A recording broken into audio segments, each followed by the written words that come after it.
Jadi ini saya nanti tidak guyon supaya apa Gus Rizza gak kelihatan kalah karena kalau guyon-guyonan itu menang saya. Saya ini orang Pantura. Saya misoh saja ada dalilnya ini. Karena memang dalam tarikh-tarikh itu gitu.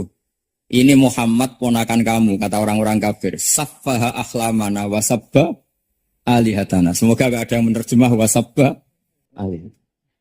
Kitab itu mudah sekali. Misalnya begini, saya beri sekian contoh, mungkin 3 sampai 4. Babu nafil ibad bikullil bilad. Bab kalau seseorang itu harus manfaat di mana saja dia berdomisili. Terus beliau secara mudah bilang qala ta'ala hakian an Isa bin Maryam wa ja'alani mubarakan ainama kuntu. Saya adalah orang yang hidup di mana-mana itu membawa apa? Berkah. Terus beliau memberi judul secara umum babu nafil ibad bikullil bilad. Sehingga saya di Rembang, di Lirboyo atau di mana saja, etikanya satu, harus bermanfaat. Setidaknya manfaat kalau ada orang ingin menang ya saya ngaku kalah. Kalau ada orang yang ingin saya diangkat jadi murid, ya oke saya jadi murid beliau. Gak masalah. Karena bagian dari kesalian itu tawaduk. Pasti yang tawaduk jadi wali karena man tawadu'a rafa'ahu Allah.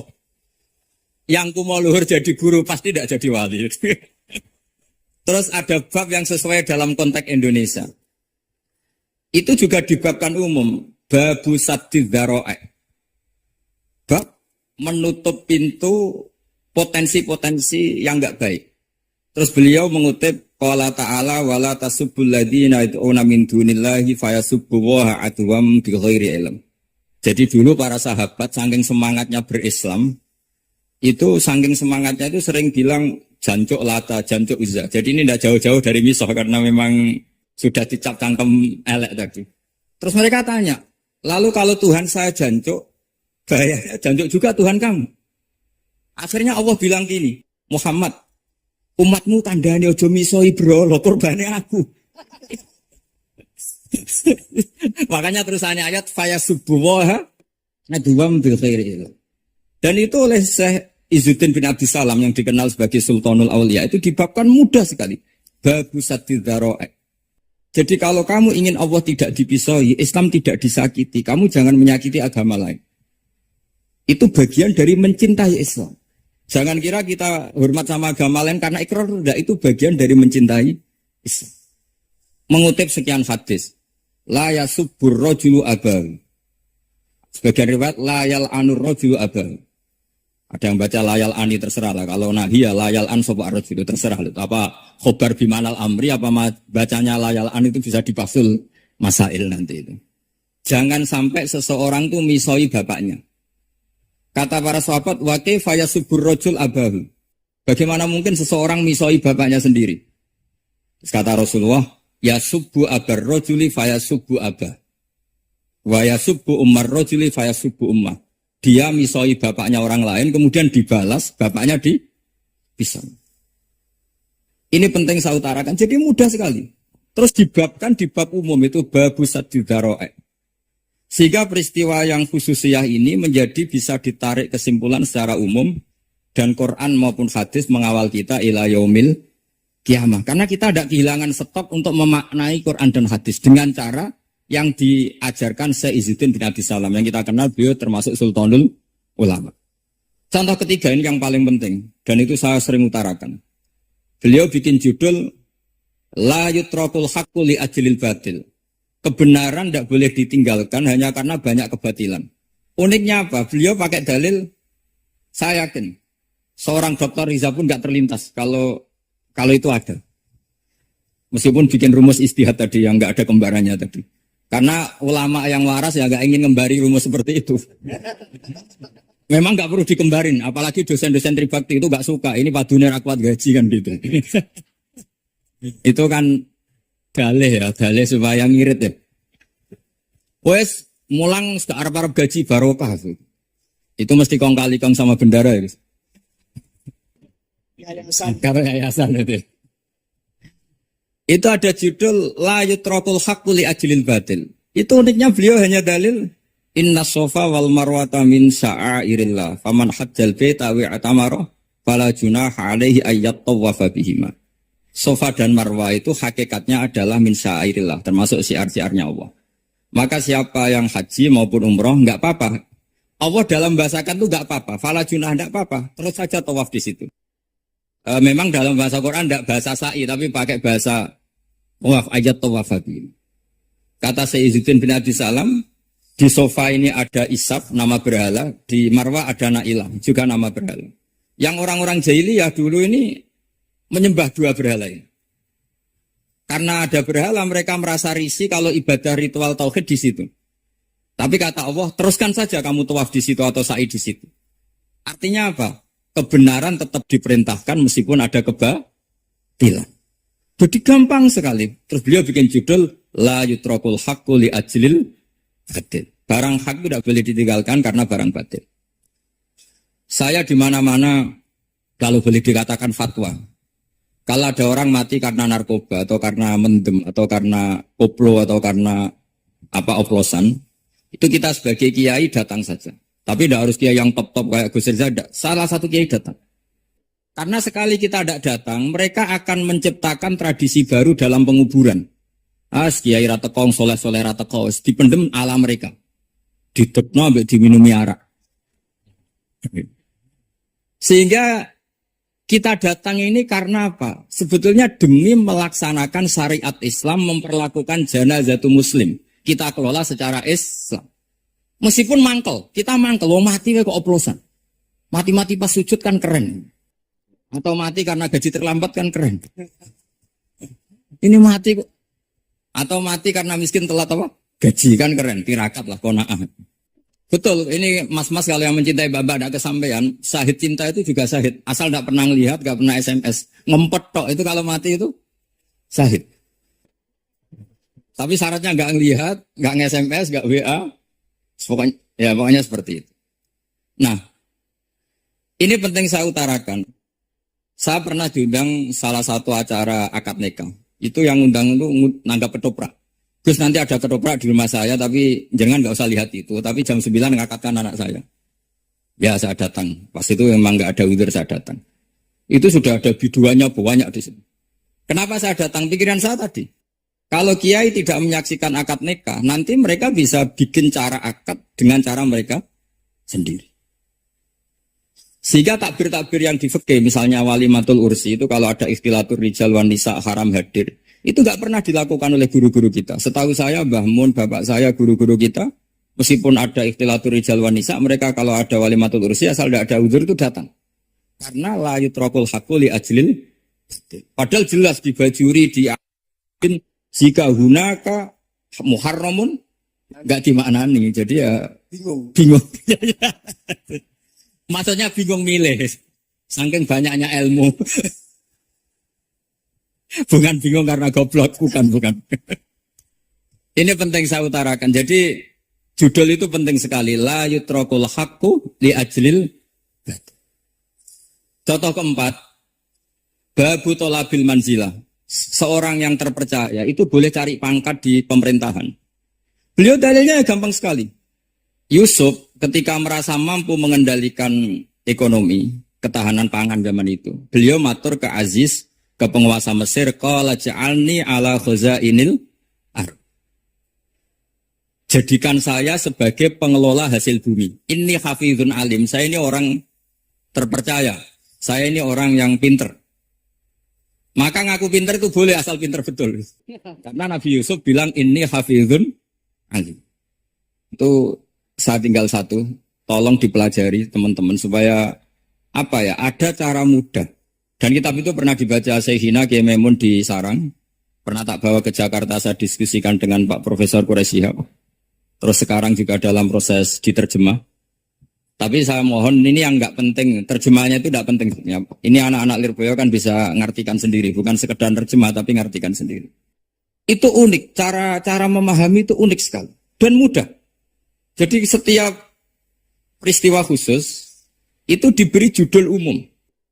Nah barokahnya judul umum ini Quran itu menjadi ngawal kita ila yaumil qiyamah.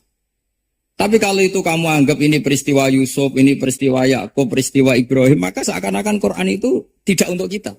Makanya tadi, misalnya Wala tasubul ladina dibabkan babu satid dzara'i. Itu semudah itu, segampang itu. Sehingga dalam kitab Minhajul Abidin diterangkan ada seorang wali yang takut dosa karena banyak perempuan cantik yang pakai celana pendek, banyak bulat lah di dunia itu. Singkat cerita dia uzlah, dia santai-santai di gunung makan rerumputan. Terus ada wali yang kelasnya lebih tinggi. Kamu di sini ngapain uzlah? Kenapa? Meninggalkan dosa. Ya? Terus digojlok sama wali yang lebih senior. Kira-kira ya saya gojlok Gus Rizal gitu. Kata si wali yang lebih senior tadi, taraktum ummata Muhammadin fi aidil mubtadi'ah. Sebetulnya kamu itu tidak menghindari dosa, tapi malah parah. Ketika umat tidak kamu pimpin, artinya membiarkan dipimpin kelompok lain. Dan itu bisa orang ahli bid'ah, bisa orang kafir, bisa yang lebih menyesatkan. Jadi uzlah itu tidak solusi. Ini pentingnya pembanding. Jadi gak apa-apa nanti setelah saya ngisi, dikasih kesempatan untuk bully saya, gak apa-apa. Saya terlalu sakti untuk dikalahkan. Jadi artinya muhibin saya itu gak ngefek lah kalau saya diadili siapa? Gus Riksa. Gak ngefek. Jadi menurut saya nanti tak kasih kesempatan untuk ngadili saya. Terus setelah itu selesai, saya tidak jawab lagi. Sebagai latihan calon wali itu harus sabar, man. Jadi wal kadhiminal ghaidha wal afina anin nas. Jadi setelah saya dibully nanti saya bilang sudah saya maafkan, wassalamualaikum, terus gitu. Terus contoh yang paling ekstrim gini Gus Rizal, ada contoh babu jawazin namimah limaslahatin. Bab boleh adu-adu. Adu-adu itu mengadukan satu peristiwa yang buruk ke orang lain karena maslahat. Itu contohnya unik sekali. Saya ini bingung, masa ada namam atau namimah kemudian ditoleransi. Terus beliau pakai dalil wajah arojulum min aqsal madinati yas'a. Qala ya Musa innal mal'a ya'tamiru nabikal yaqtulu kafakhrus innilaka minan nasihin. Musa, saya ini pegawai kerajaan Fir'aun. Saya termasuk perwira di kerajaan Fir'aun. Saya tahu rapat tadi malam itu memutuskan menangkap kamu untuk dibunuh. Maka kamu harus secepatnya keluar dari Mesir. Itu kan sebetulnya tipikalnya agak namimah, adu-adu. Tapi limas lahatin. Itu mudah sekali kitab itu. Jadi saya mohon anak-anak tribakti yang mau mengkaji Quran ingin alim, pakai kitab itu. Saya jamin kalau khatam pasti alim. Khatam paham maksudnya. Daripada sampai pakai metode usul fikih itu keruwetan. Karena selain judulnya sudah ruwet. Lubul usul itu sudah ruwet. Dulu saya ngaji di sarang itu, semua satu kelas itu, semuanya dapat 4. Kecuali saya tidak dapat nilai, karena gurunya bingung biji. Tidak tahu bingungnya itu karena dianggap terlalu alim atau terlalu goblok, tidak tahu saya. Yang jelas usul fikih saya itu tidak ada nilainya. Begini kalau dalam usul fikih kan begini. Ya ini agak menghormati pasca sarjana, jadi agak-agak ruwet, biar kesannya itu ya intelek atau pinter lah gitu. Kalau guyon terus itu kan nganggap sampean itu isane mau paham guyon gitu. Jadi gak ngergani orang seperti orang guyon terus itu. Tapi ini agak serius. Begini.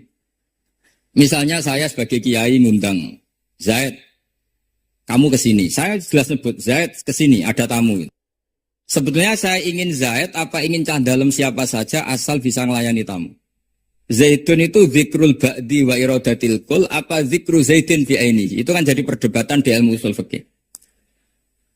Ketika Zaid gak ada, terus di situ ada pelayan yang bernama Bakar Umar gak datang, pasti kayaknya marah. Cek sombong nih santriku, tak udang rano sing moro. Terus misalnya anak-anak bilang, Pak Yai Anda kan tadi manggil Zaid, gak manggil kita. Cek goblok, maksudku ono sing nyugui teh. Orang kudu Zaid, Bakar Umar ya kena.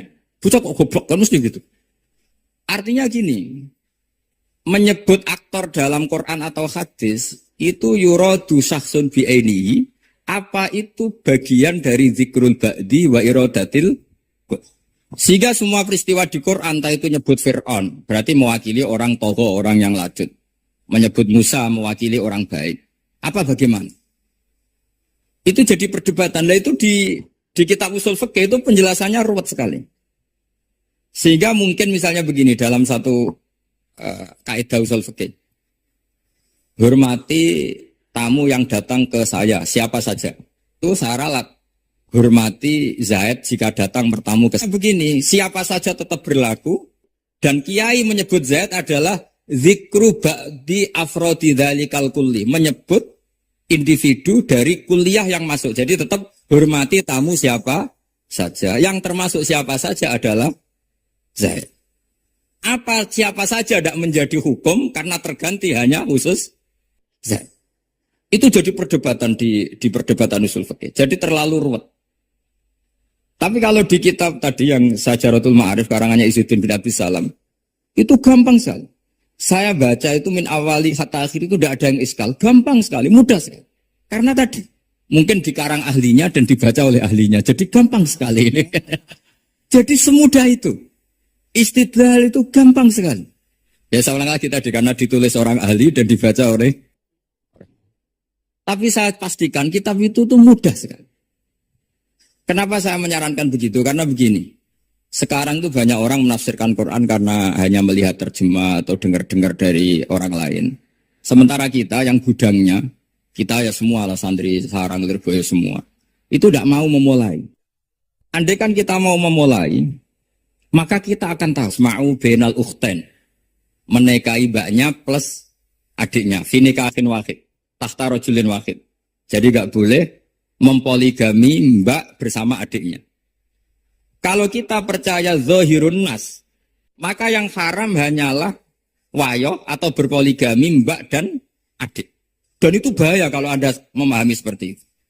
Zaman Rasulullah Sugeng ngendikan ditambahi satu tok sama Nabi. Wala benal mar'ati wa ammatiha wala benal mar'ati wa kholatiha. Itu kalau orang Jawa kan satu. Karena bulik dan bude, orang Jawa itu sama. Dari bapak ya bulik, dari ibu juga bulik. Tapi kalau orang Arab bilang min jatil ab disebut amma, min jatil dikatakan kholah. Nabi zaman Sugeng itu hanya nambah itu tok. Juga agak boleh menikahi ponaan plus buliknya atau menikahi buliknya plus ponaannya. Kemudian oleh ulama fikih ditambahi satu kaidah. Dua perempuan yang kalau saja laufurido itu kalau saja diandekan yang satu lelaki tidak boleh nikah, maka orang ini tidak boleh dijamu dikumpulkan tahta rojulin wahid. Berarti memasukkan siapa saja? Mbah dan cucunya, perempuan dan buliknya, perempuan dan saudaranya.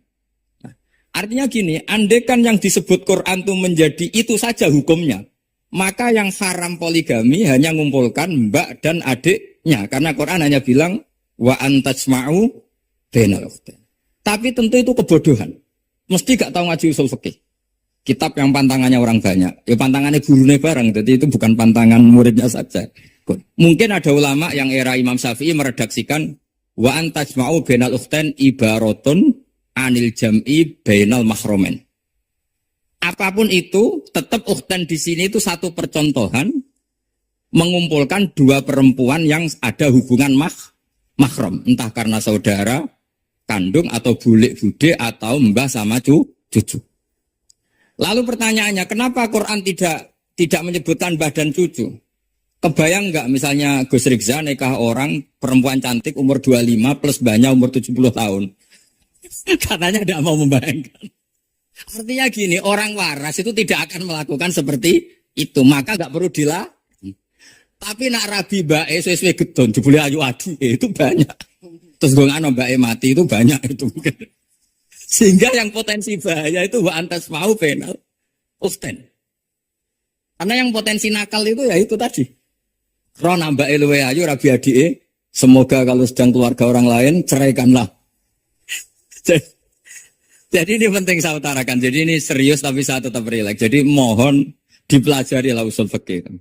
Kalau usul fikih Anda kesulitan, pelajari saja kitab Syajaratul apa? Misalnya tadi babu nafil ibad bikulil bilad, bab seorang hamba sebaiknya di mana saja bermanfaat. Terus cerita tentang Nabi Isa wa ja'alani mubarakan ainamakun. Saya masih ingat baca kitab supaya Pondok Lirboyo bangga bahwa cucu muridnya alim alama. Jadi ini bagian dari itu. Putu muridnya we alim, bangunnya murid Lirboyo alim, putune we alim kan gitu.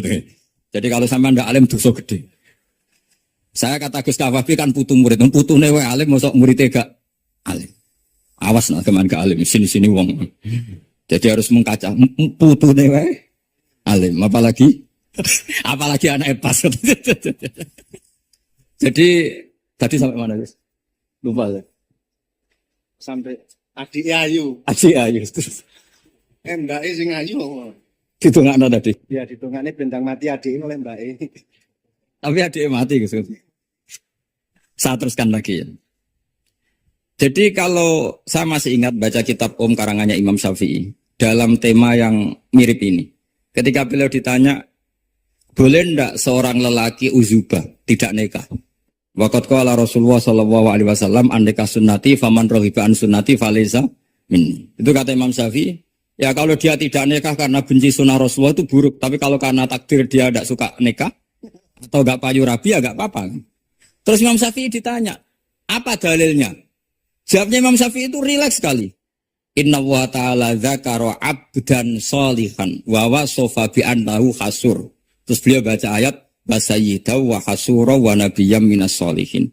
Allah itu menyebut sekian hambanya yang soleh. Dan di antara hambanya yang soleh itu berstatus hasur, orang yang tidak nikah. Artinya tidak nikah itu bukan mengganggu kesalehan. Maka uzubah itu halal. Semudah itu dulu orang memahami Quran. Kok sekarang jadi sulit itu salah gurunya apa salah muridnya? Jadi ini cobalah di apa ya, saya memang ingin supaya Pondok Lirboyo itu mudah sekali paham Quran. Saya ini termasuk heran ya, kenapa saya yang ngomong tafsir itu menurut saya biasa saja sama. Tapi saya kata orang banyak itu sudah mufassir. Kenapa saya ngomong biasa saja? Karena ya tadi dengan perangkat-perangkat ilmu kayak usul fikih, kayak fikih sendiri, termasuk kitab Sajarut, memang memahami Quran itu gampang. Wong kafir saja bisa paham dulu. Umar ketika paham Quran itu belum Pondok Lirboyo. Masih kafir. Enggak pernah jadi mustafid. Apalagi wakil rektor, enggak pernah. Tapi ketika adiknya Fatimah baca Quran, Toha ma anzalna alaikal Qur'ana litasqa illa tazkirata limai, itu dia paham dan menjadi masuk Islam. Itu coba fahamnya itu sama ngajinya dulu mana?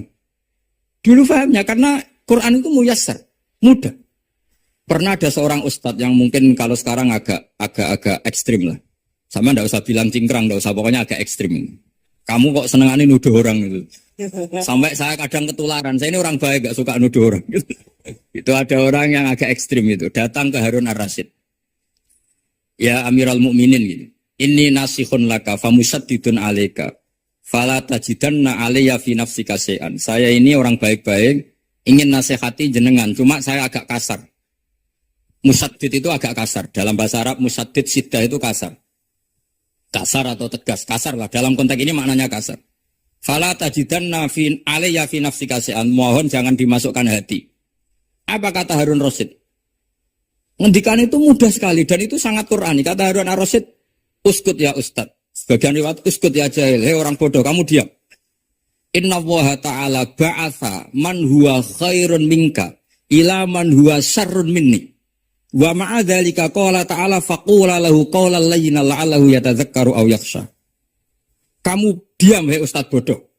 Allah Ta'ala itu mengutus orang yang lebih baik ketimbang kamu, yaitu Nabi Musa, ke orang yang lebih buruk ketimbang saya, yaitu Fir'aun. Itu saja harus beretika. Faqula lahu qaulal layyinan.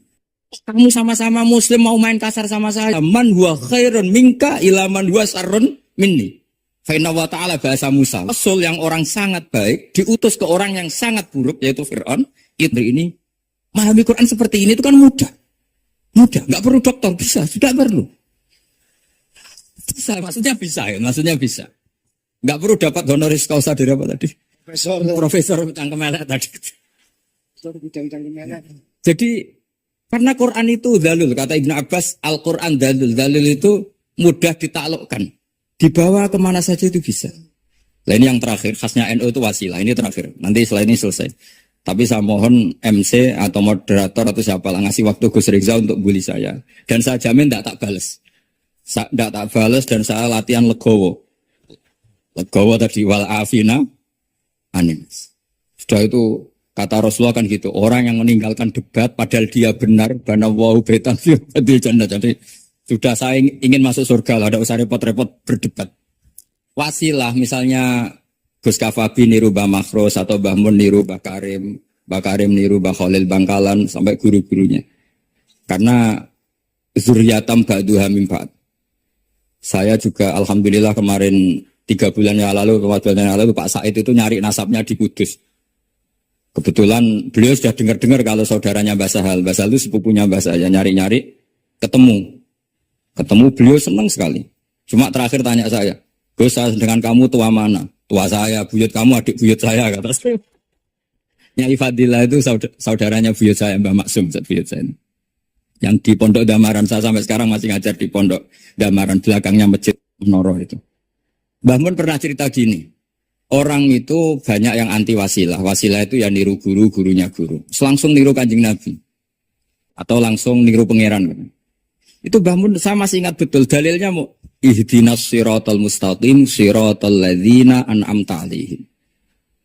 Jalan yang lurus adalah mengikuti orang-orang yang telah engkau beri nikmat. Kenapa Allah tidak ngendikan siratoka jalan kamu, jalan engkau? Allah itu tidak makan. Bagaimana cara kita niru Allah makan? Wong Allah tidak makan. Allah tidak tidur. Bagaimana kita niru Allah tidur? Fa inna Allaha la ya'kulu wa la yanam wa la yashrab. Niru itu ya orang, kata Bamun, karena manusia itu hadis, Allah itu qadim. Jadi tidak ada hubungannya barang hadis dan barang qadim. Jika kalau ingin niru ya niru manusia. Manusia itu siapa? Dia tentu masternya Rasulullah. Tapi kan walau lala ulama lama arafnal anbiya. Tanpa ulama kita tidak tahu Nabi melakukan apa, karena ini butuh sanad. Masyhur itu, walau la murabbi lama arafna rabbi. Tanpa murabbi kita tidak tahu rabbi. Nah, ini penting saya utarakan. Sehingga di Quran itu setiap orang baik itu disebutkan orang-orang baik itu siapa? Ulaikal ladzina an'ama Allahu 'alaihim minan nabiyina min dzurriyyati Adam wa mimman hamalna ma'anu wa min dzurriyyati Ibrahim wa Israil wa mimman hadaina wastabaina. Selalu orang baik itu diceritakan orangnya dan ngikuti orang juga. Ulaikal ladzina hadahum wa fa bihudahum muqtadi. Kenapa? Karena kita tidak bisa niru Allah, karena Allah itu tidak makan, tidak minum, tidak tidur. Tentu tidak nikah. Tapi sekarang orang tuh geger, wanut guru-guru mesti bener. Sing marai kok edan nak guru mesti bener tuh kita. Kita setiap ngajar di Lirboyo di Sarang bilang selain Rasulullah Muhammad tuh tidak maksum. Jadi mereka ketinggalan kalau ngomong kiai mesti bener. Tahu kita mulai kecil diajarin selain Nabi kok ora maksum. Dekne ro ilmu anyaran kok ngandani sing mulai bayi alim itu kan lucu. Kita mulai dulu tahu selain Nabi itu tidak maksum. Kok malah dikandani kiai tidak mesti bener, kenapa diikutin? Udah tahu kalau kiai tidak mesti bener. Cuma kalau kiai tidak mesti bener, nak kue mesti ra bener. Lagi-lagi gerakan cangkem elek kan gitu. Kalau kiai itu hanya mungkin tidak benar, kalau kamu mesti tidak benar.